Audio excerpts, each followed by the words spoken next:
Est-ce qu'il est plus rentable de faire des showcases de 20-25 minutes ou des longs concerts d'1h30 voire 2 heures? Bonjour à tous, bienvenue dans cette vidéo. Je m'appelle Tariq, je suis producteur, éditeur et artiste à succès, plusieurs fois certifié disque d'or et de platine. Et aujourd'hui, j'aide des artistes et des producteurs indépendants à vivre de leur musique. La question à laquelle on va répondre dans la vidéo du jour est une question qui nous a été posée par un des abonnés de cette chaîne YouTube. Donc si jamais vous avez envie de me poser des questions et que j'y réponde directement en vidéo face caméra, eh bien je vous invite à les mettre en commentaire sous cette vidéo.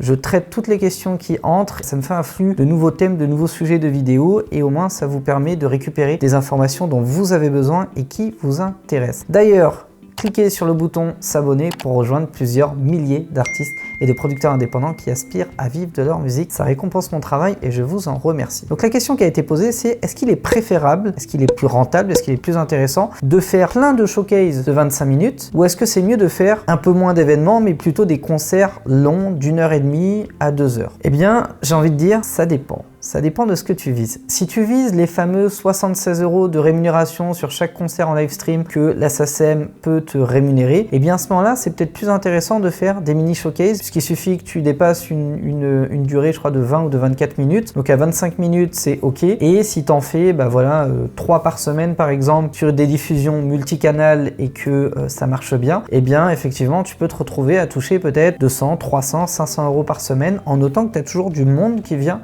sur tes événements. Dans la formation Créer et diffuser un concert en live stream, je vous explique justement de quelle manière lancer des concerts en live stream et qui est toujours du monde avec une stratégie simple. Donc d'ailleurs, juste pour ceux qui verront cette vidéo, je vous laisse cliquer sur le lien dans la description. Je réouvre l'accès à la formation Créer et diffuser un concert en live stream pendant un laps de temps très limité. Donc pour tous ceux que ça intéresse, vous pouvez y aller et elle est toujours au prix lancement donc de 57 € pour cette formation. Je ferme la petite parenthèse. Donc ça, c'est la première stratégie. La deuxième stratégie, et c'est celle que je préfère moi, que j'affectionne plus particulièrement, c'est de me dire, je fais moins d'événements. Je vise pas particulièrement les 76 € de rémunération de la SACEM pour un concert en live stream qui répond à certains critères dont on parle d'ailleurs dans la formation live stream, mais je vais plutôt viser de faire du gros chiffre. Et pour faire du gros chiffre, il faut faire des événements longs. On fait des événements longs pour deux raisons. La première raison, c'est que ça permet de créer le lien, d'entretenir un lien, de resserrer le lien de confiance qu'il y a entre le public et l'artiste. Parce que c'est pas en 20 minutes passées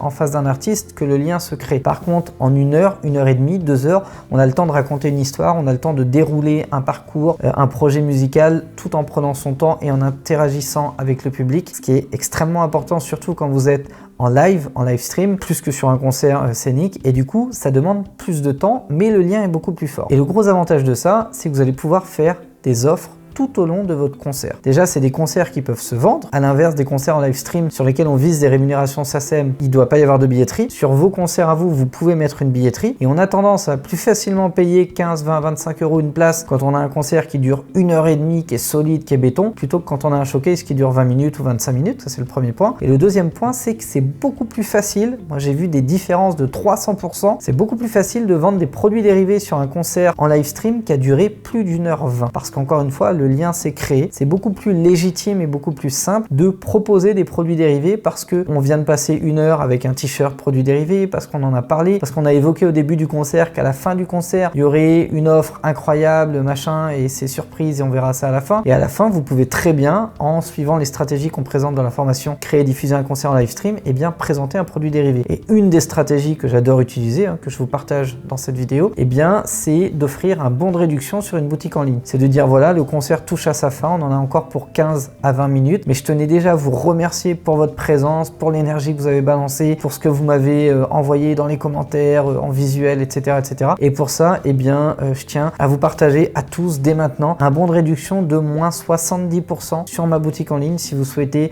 repartir avec un souvenir de cet événement en achetant pourquoi pas un mug, une casquette, un t-shirt, un album, un DVD, etc., etc. Et évidemment, vous devez avoir une stratégie de prix qui vous donne la possibilité de donner ce genre de bon de réduction. Et c'est toujours avec une durée limitée, avec un gros appel à l'action immédiat, avec de l'urgence, et ça marche divinement bien. Vous pouvez limite générer 2 à 5 fois plus que votre billetterie rien qu'avec vos produits dérivés. C'est colossal. Donc pour répondre à la question, j'aurais tendance à dire ça dépend. Si la stratégie c'est de viser les rémunérations pour les live streams qui sont offerts par la SACEM, eh bien ça peut être intéressant de multiplier les contacts, de multiplier les showcases et de prendre plusieurs fois 76 € dans le mois. Maintenant, si votre stratégie c'est de faire du gros chiffre, de capitaliser sur votre fanbase, de resserrer le lien avec et de vendre du produit dérivé ou de vendre de la billetterie pour du concert en live stream, à ce moment-là, je vous inviterai vraiment à partir sur des formats beaucoup plus longs avec un peu plus d'investissement en termes de moyens, en termes de contenu, en termes d'invités, mais c'est un investissement qui paye à court, moyen et long terme. Merci d'avoir été attentif à cette vidéo. Si jamais ça vous a plu, appris des choses ou inspiré, lâchez-moi un gros like. Abonnez-vous à la chaîne YouTube Producteur à Succès si ce n'est pas encore fait. Et encore une fois, pour une durée très limitée, je vous laisse cliquer sur le lien et rejoindre la formation Créer et diffuser un concert en live stream tout en bénéficiant encore aujourd'hui de l'offre de lancement qu'on a fait il y a plusieurs semaines auparavant. Je vous souhaite le meilleur pour la suite. Déchirez tout et je vous dis ciao ciao.